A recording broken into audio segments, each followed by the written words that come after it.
नमस्कार, मैं हूं राजेश सिन्हा। दोस्तों, आज हम बात करेंगे रैपिड ट्रेन की। आज हम बात करेंगे प्रधानमंत्री नरेंद्र मोदी के द्वारा 20 अक्टूबर को गाजियाबाद के साहिबाबाद में रैपिड ट्रेन को झंडी दिखाने की। और आज हम बात करेंगे इस नए ट्रांजिट सिस्टम की जो दिल्ली एनसीआर को मिलने वाली है। हुआ कुछ यूं है कि सरकारों ने ये देख लिया कि अब ट्रैफिक का दबाव बढ़ता जा रहा है, पॉपुलेशन की डेंसिटी बढ़ती जा रही है और ऐसे में नई संभावनाएं हर सरकार तलाशती है। और इसीलिए अब दिल्ली एनसीआर से छोटे छोटे डिस्टेंस वाले थोड़ा सा आगे जाने के बाद जो शहरें हैं, जैसे मेरठ है, पानीपत है, अलवर है, तो इनके बीच एक ऐसी कनेक्टिविटी की जरूरत आन पड़ी जिससे कि आप अपने प्राइवेट व्हीकल यानी कार से आप ना जाएं और आप ऐसे ही छोटे डिस्टेंस वाली ट्रेन से जाना शुरू करें। इसके पहले भी सरकारों ने ऐसा प्लान किया था और इसके लिए आपको मेट्रो सिटीज में मेट्रो ट्रेन चलती है। दिल्ली में मेट्रो है, कलकत्ता में है, मुंबई में, बहुत सारे शहरों में अब मेट्रो ट्रेन चलती है। और उसके पीछे का कारण भी यही था कि छोटे छोटे डिस्टेंस में मेट्रो ट्रेन चलाएं ताकि सड़क पर ट्रैफिक का दबाव कम हो, प्राइवेट पैसेंजर कार्स का दबाव कम हो। और इसीलिए इस बार भारत सरकार ने ये प्लानिंग की कि अब हम दिल्ली एनसीआर में थोड़े लॉन्ग डिस्टेंस यानी कि आप दिल्ली से मेरठ की बात कर लें, दिल्ली से अब पानीपत की बात कर लें, तो ऐसे एक ट्रांजिट सिस्टम को लेकर आते हैं जिससे लोगों को अगर मेरठ जाना हो या मेरठ से दिल्ली आना हो तो वो अपनी कार से ना आए, वो इसी रैपिड ट्रेन से आए। तो फिर आइए अब पूरी जानकारी आपको देते हैं इस रैपिड ट्रेन के बारे में। आइए अब आपको डिटेल में बताते हैं इस रैपिड ट्रेन के बारे में। प्रधानमंत्री नरेंद्र मोदी ने 20 अक्टूबर 2023 को साहिबाबाद रैपिड एक्स स्टेशन पर Delhi Ghaziabad Meerut RRTS corridor priority section का उद्घाटन किया। प्रायोरिटी सेक्शन का मतलब यह है कि जो अभी दिल्ली से मेरठ का जो कॉरिडोर बनना है उसमें जो पहला फेज है, शुरुआत में जिसे चालू कर दिया गया है, उसको प्रायोरिटी फेज बोला गया है। उन्होंने भारत में रीजनल रैपिड ट्रांजिट सिस्टम के शुभारंभ के साथ साहिबाबाद को दुहाई डिपो से जोड़ने वाली पहली रैपिड एक्स ट्रेन को भी हरी झंडी दिखाई। अब इससे जो रोचक जो जानकारियां हैं जुड़ी हुई वो मैं आपको थोड़ा जल्दी जल्दी बताता हूं। वंदे भारत की तर्ज पर इसका नाम नमो भारत दिया गया है। प्रथम चरण में यह रेल सेवा 17 किलोमीटर लंबी होगी जो गाजियाबाद के साहिबाबाद से दोहाई डिपो के बीच संचालित की जाएगी। प्रथम चरण में 5 स्टेशन होंगे। ये स्टेशन है साहिबाबाद, गाजियाबाद, गुलधर दोहाई और दोहाई डिपो। अगले चरण में यह ट्रेन दिल्ली, गाजियाबाद और मेरठ के बीच 82 किलोमीटर लंबे रूट पर चलाई जाएगी और वो सीधा मेरठ तक जाएगी। प्रधानमंत्री नरेंद्र मोदी द्वारा 8 मार्च 2019 को इस दिल्ली गाजियाबाद मेरठ कॉरिडोर की आधारशिला रखी गई थी। आरआरटीएस भारत की पहली सेमी हाई स्पीड क्षेत्रीय रेल सेवा परियोजना है जिसे राष्ट्रीय राजधानी क्षेत्र परिवहन निगम यानी national capital region transport corporation द्वारा लागू किया गया है। एनसीआरटीसी के द्वारा क्षेत्रीय रैपिड ट्रांजिट सिस्टम यानी रीजनल रैपिड ट्रांजिट सिस्टम से संबंधित ट्रेनों को रैपिडेक्स नाम दिया गया है। मतलब इसके जो परिचालन, इसको चलाने की जो जिम्मेदारी है उस कंपनी का नाम है NCRTC, national capital region transport corporation, और इसी ने इस ट्रेन का नाम दिया है रैपिड एक्स। आरआरटीएस राष्ट्रीय राजधानी क्षेत्र के अंतर्गत आने वाले विभिन्न क्षेत्रों को जोड़ने की नई उद्देश्य विशेष की पूर्ति के लिए उच्च क्षमतावान सुविधाजनक यात्री सेवा है। आरआरटीएस पारंपरिक रेल पद्धति से अलग होगी और यह विश्वसनीय, उच्च आवृत्ति और तेज स्पीड की एक स्थान विशेष से दूसरे स्थान विशेष तक यात्रियों को पहुंचाने वाली क्षेत्रीय सेवा होगी। यह मेट्रो ट्रेन से भी भिन्न होगी और तेज गति से और कम स्टेशनों पर रुकते हुए यात्रियों को अपेक्षाकृत लंबी दूरी तय करने में मदद पहुंचाएगी। अब इसकी परिकल्पना कैसे की गई थी? मतलब ये जो आरआरटीएस है, शॉर्ट डिस्टेंस में जो आप एक ट्रेन चलाने वाले हैं जो कि बहुत स्पीड से चलती है, सेमी हाई स्पीड की ट्रेन होगी, तो आखिर इसकी शुरुआत कैसे की गई थी, उसकी कल्पना कैसे की गई थी? योजना आयोग ने सन 2005 में शहरी विकास मंत्रालय के सचिव की अध्यक्षता में दिल्ली राष्ट्रीय राजधानी क्षेत्र में बहुस्तरीय परिवहन पद्धति विकसित करने के लिए एक टास्क फोर्स का गठन किया था। इसे 2032 तक के परिप्रेक्ष्य को सामने रखते हुए राष्ट्रीय राजधानी क्षेत्र के लिए समन्वित परिवहन योजना में सम्मिलित किया गया, जिससे विभिन्न क्षेत्रीय केंद्रों को क्षेत्रीय त्वरित परिवहन पद्धति के जरिए परस्पर जोड़ने का विशेष कार्य दिया गया। इसके तहत एनसीआर में विकसित किए जाने वाले कुल 8 आरटीएस कॉरिडोर बनाई जानी है, जिनमें से 3 कॉरिडोर को फेज 1 में लागू करने को प्राथमिकता दी गई।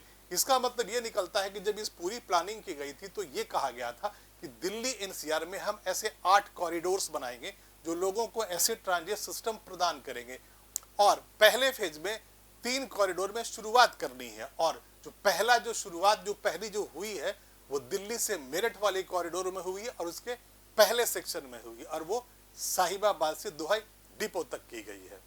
आरआरटीएस के जो पहले फेज में जो 3 चरण में जो काम होने हैं, यानी 3 कॉरिडोर्स पे जो काम होने हैं, वो है Delhi Ghaziabad Meerut corridor, Delhi Gurugram SNB Alwar corridor और दिल्ली पानीपत कॉरिडोर। दिल्ली गाजियाबाद मेरठ आरआरटीएस 30,000 करोड़ रुपए से अधिक की लागत से विकसित किया जा रहा है, और यह गाजियाबाद, मुरादनगर और मोदीनगर के शहरी केंद्रों से गुजरते हुए 1 घंटे से कम समय में दिल्ली को मेरठ से जोड़ देगी।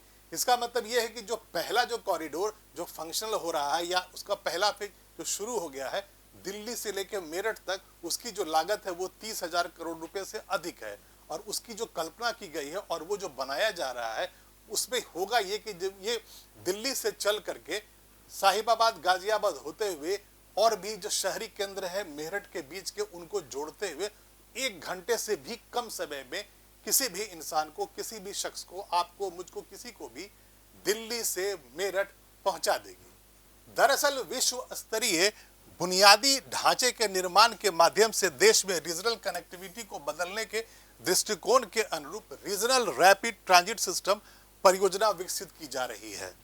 आरआरटीएस एक नई रेल आधारित उच्च गति, उच्च आवृत्ति वाली कंप्यूटर ट्रांजिट प्रणाली है। यह 180 किलोमीटर प्रति घंटे के डिजाइन के साथ बनाई जा रही है, और आरआरटीएस एक क्षेत्रीय विकास पहल भी है, जिसे हर 15 मिनट में इंटरसिटी आगमन के लिए हाई स्पीड ट्रेन प्रदान करने के लिए डिजाइन किया गया है, जो आवश्यकता के अनुसार 5 मिनट की फ्रीक्वेंसी तक भी किया जा सकता है।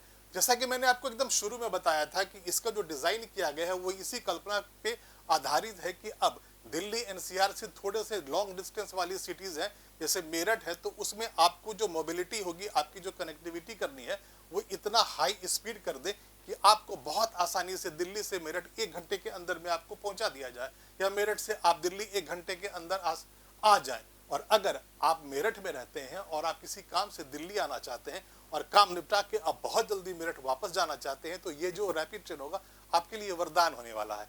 अगर आप अपने कार से खुद चला कर आते हैं तो आपको ट्रैफिक मिलेगा, आपको परेशानी होनी है, आपको जो पेट्रोल जलेगा वो अलग होगा। इसमें बहुत कम समय में, अगर आप प्रीमियम में सफर करते हैं तो 100 रुपया है, अगर आप स्टैंडर्ड कोच में सफर करते हैं तो 50 रुपया है, तो आपके पैसे भी बचेंगे, देश में प्रदूषण भी नहीं होगा, और आपको बड़ी ही सरलता के साथ एसी कोच में बैठकर आप आराम से ट्रांजिट कर सकते हैं, यानी आप मेरठ से दिल्ली और दिल्ली से मेरठ आ सकते हैं।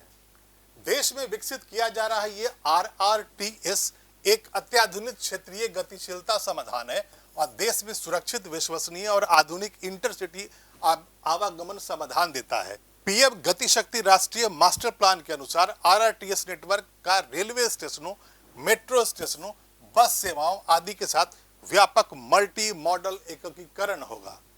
ऐसे परिवर्तनकारी क्षेत्रीय गतिशीलता समाधान इस क्षेत्र में आर्थिक गतिविधियों को बढ़ावा देंगे। मतलब ये जो रैपिड ट्रेन है, इस तरह के जो सिस्टम्स आने वाले टाइम में और भी आएंगे, और अभी जो ये शुरू हो चुका है, तो जिस एरिया में इसका मूवमेंट होगा, ट्रांजिट होगा, उसमें जो इकोनॉमिक एक्टिविटीज होगी उसको बूस्ट अप मिलने वाला है। रोजगार, शिक्षा और स्वास्थ्य देखभाल के अवसरों तक बेहतर पहुंच प्रदान करेंगे। वाहनों की भीड़ और वायु प्रदूषण में उल्लेखनीय कमी लाने में मदद करेंगे। मतलब रोजगार के बारे में अगर हम बात करते हैं, और मैं कह रहा हूं कि अगर हम इस वक्त दिल्ली और मेरठ कॉरिडोर की बात करते हैं, या फिर हम आने वाले वक्त में दिल्ली और पानीपत के कॉरिडोर की बात करते हैं, तो पानीपत में रहने वाले इंसान को अगर दिल्ली में नौकरी मिल जाती है तो आप इमेजिन कीजिए, वो 1 घंटे के अंदर में दिल्ली आ जाएगा, और वो ऑफिस पहुंच करके आराम से काम करेगा, और शाम में अपने घर भी आराम से चला जाएगा। और पैसे भी कम लगेंगे। वो आराम से आ जा सकता है, पोल्यूशन कम होगा, नौकरी ज़्यादा आसानी से मिल सकती है। अगर आप पानीपत में रहते हैं तो हो सकता है कि जो नौकरी मिलने की जो संभावना है वो कम है। अगर आप दिल्ली आसानी से आ सकते हैं रोज, तो आपको नौकरी मिलने की संभावना भी बढ़ जाती है। तो ऐसे में क्या है कि हर तरफ से इस ट्रांजिट सिस्टम से देश को, एनसीआर को फायदा होने वाला है। अब जब हमने ये बातें कर ली है कि रैपिड ट्रेन शुरू हो गई है और इसका बहुत बड़ा फायदा होने वाला है दिल्ली एनसीआर में और आसपास के शहरों में जो लोग रहते हैं उनको, तो आपको ये जरूर लग रहा होगा कि आखिर इस रैपिड ट्रेन को संचालित कौन करेगा, आखिर उसकी गवर्निंग बॉडी कौन होगा और उसके बारे में फैसले कौन लेगा। तो आइए आपको बताते हैं। एनसीआरटीसी, राष्ट्रीय राजधानी क्षेत्र परिवहन निगम यानी कि एनसीआरटीसी आवास और शहरी मामलों के मंत्रालय के प्रशासनिक नियंत्रण के तहत भारत सरकार, दिल्ली, हरियाणा, राजस्थान और यूपी राज्यों की एक संयुक्त उद्यम कंपनी है और ये क्षेत्रीय रैपिड ट्रांजिट सिस्टम को लागू करने के लिए अनिवार्य संस्था है। मतलब कि ये जो रैपिड ट्रेन है उसके लिए एक कंपनी बनाई गई है जिसमें कि भारत सरकार, दिल्ली सरकार, हरियाणा सरकार, राजस्थान और यूपी की सरकार है और सब ने मिलकर के एक ज्वाइंट वेंचर बनाया है। और ये जो कंपनी है एनसीआरटीसी, ये सारा का सारा इसका मैनेजमेंट देखेगी। एनसीआरटीसी केंद्र सरकार और भाग लेने वाले राज्यों उत्तर प्रदेश, हरियाणा, राजस्थान और एनसीटी यानी नेशनल कैपिटल टेरिटरी दिल्ली के बीच एक संयुक्त साझेदारी संस्थान है। मतलब ये सबके बीच का एक ज्वाइंट वेंचर है जो रैपिड ट्रेन को संचालित करेगा।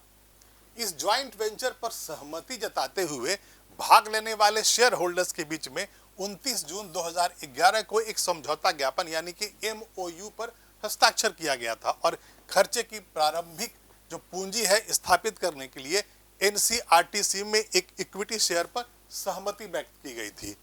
हितधारकों यानी शेयर होल्डर्स से इस इक्विटी शेयर के लिए योगदान 1 अगस्त 2013 को एनसीआरटीसी के मेमोरेंडम ऑफ एसोसिएशन और एसोसिएशन ऑफ एग्रीमेंट के हस्ताक्षर के साथ प्राप्त हुआ था। एनसीआरटीसी को औपचारिक रूप से 21 अगस्त 2013 को कंपनी अधिनियम 1956 के तहत एक कंपनी के रूप में बनाया गया था।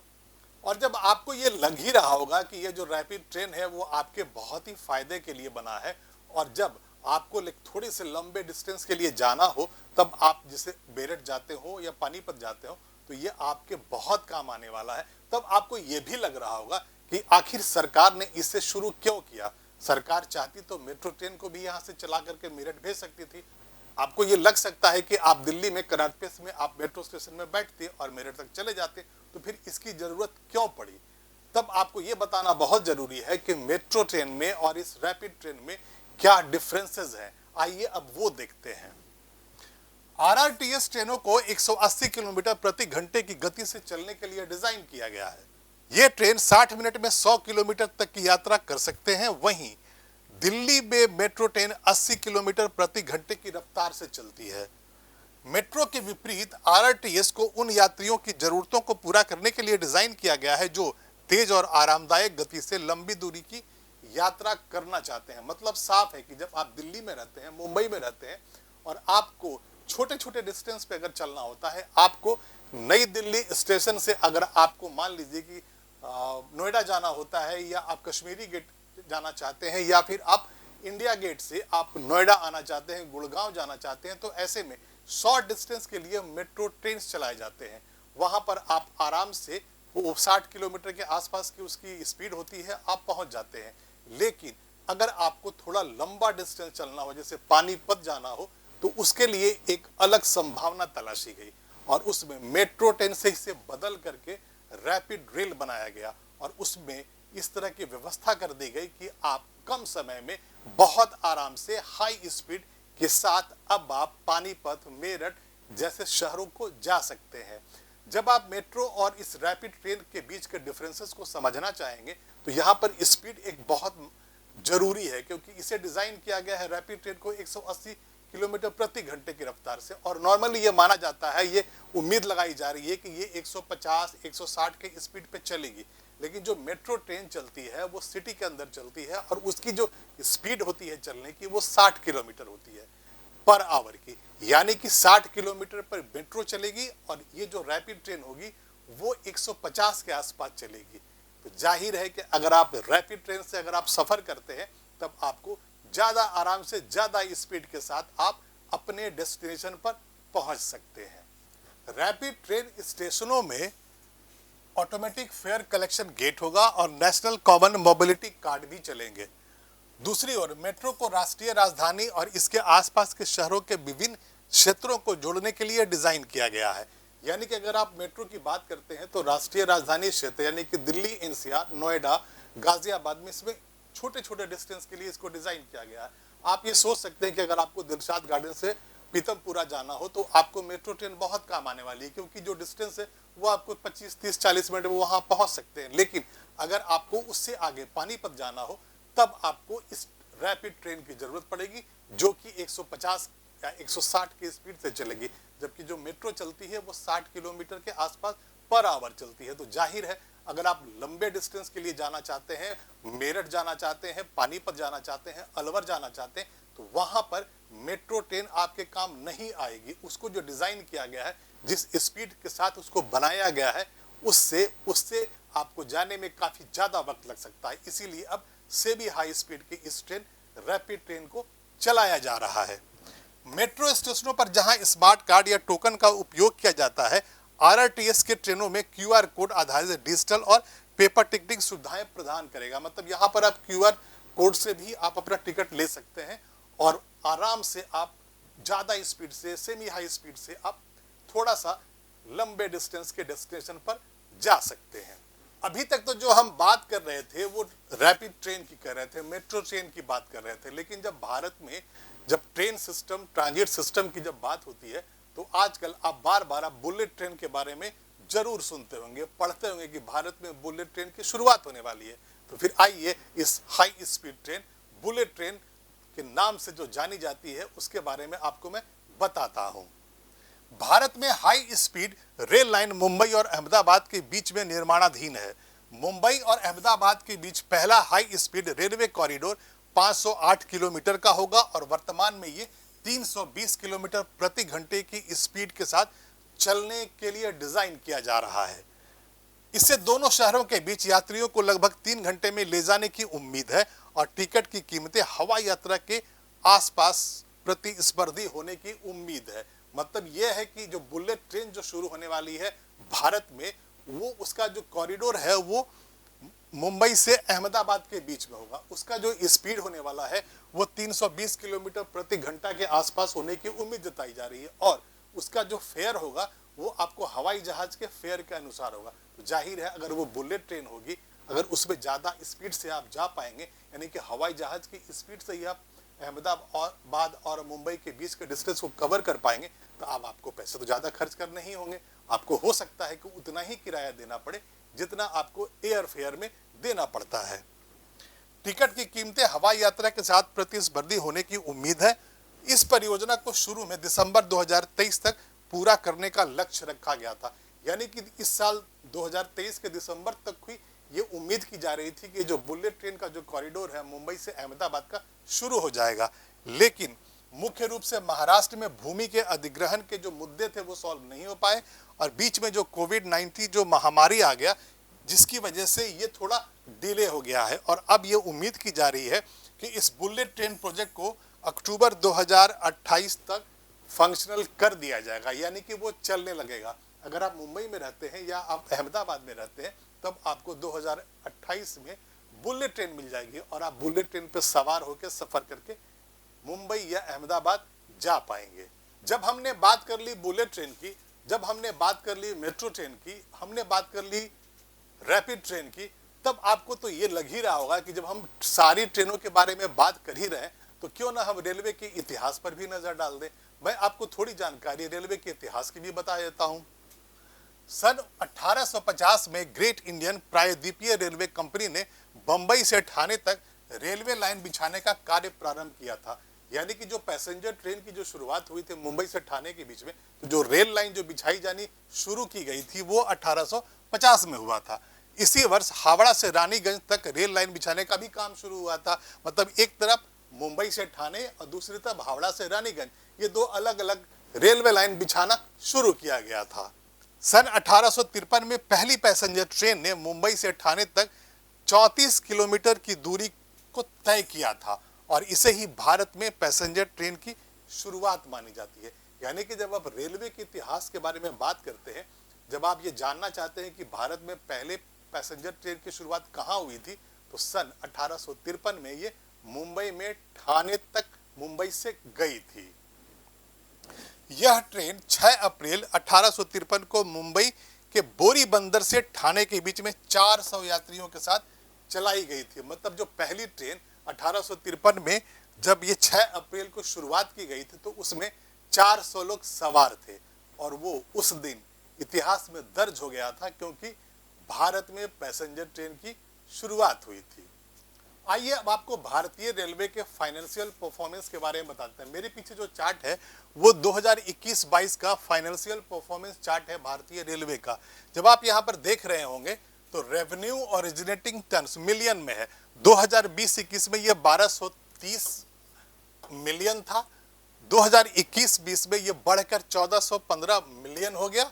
वहीं अगर हम गुड्स अर्निंग की बात करते हैं, यानी कि जो गुड्स से जो अर्निंग हुई है भारतीय रेलवे को, और ये करोड़ में है, तो 2020-21 में ये 1,15,738 करोड़ का जनरेशन हुआ था रेवेन्यू, यानी कि अर्निंग हुई थी। और 2021-22 में ये बढ़कर 1,39,287 करोड़ हुआ था। यानी कि जो गुड्स से जो अर्निंग हुई थी, माल भाड़े से जो अर्निंग हुई थी, माल ढोने से जो रेलवे को अर्निंग हुई थी 2021-22 में वो 1,39,287 करोड़ था।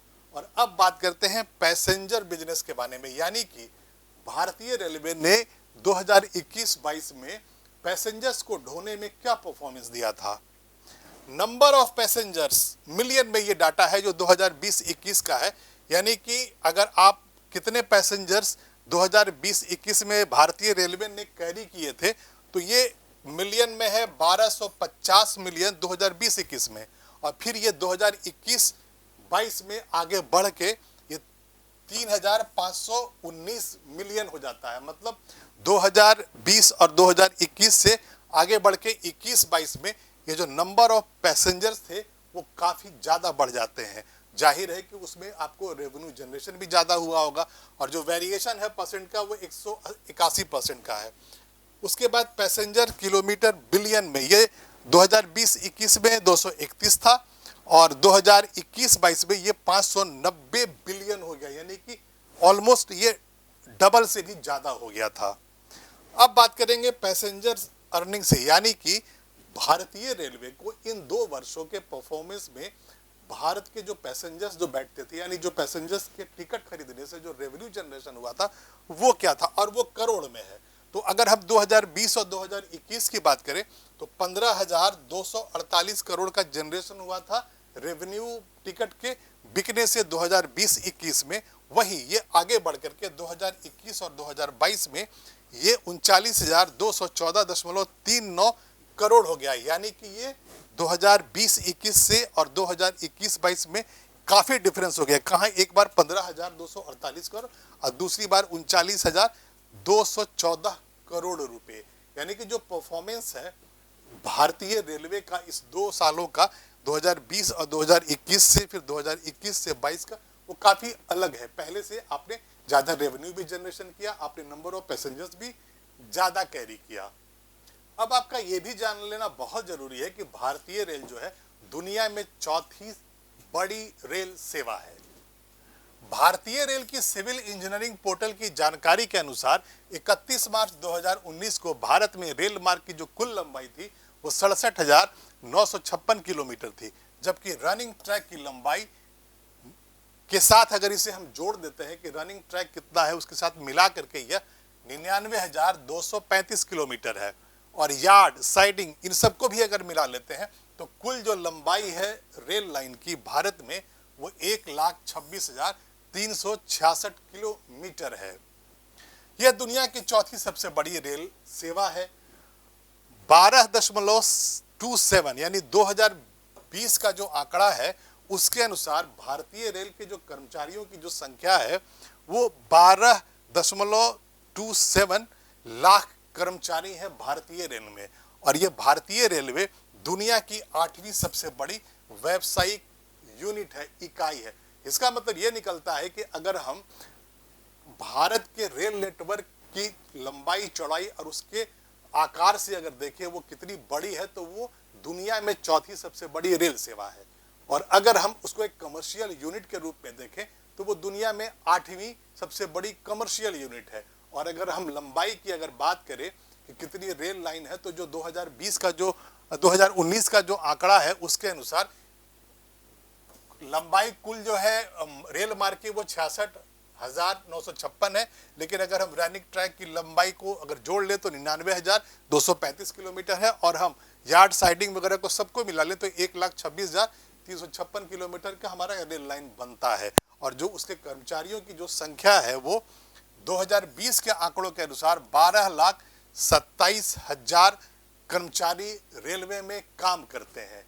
यानी कि जो कर्मचारियों की संख्या है बहुत बड़ी है। भारतीय रेल दुनिया में चौथी सबसे बड़ी रेल सेवा है।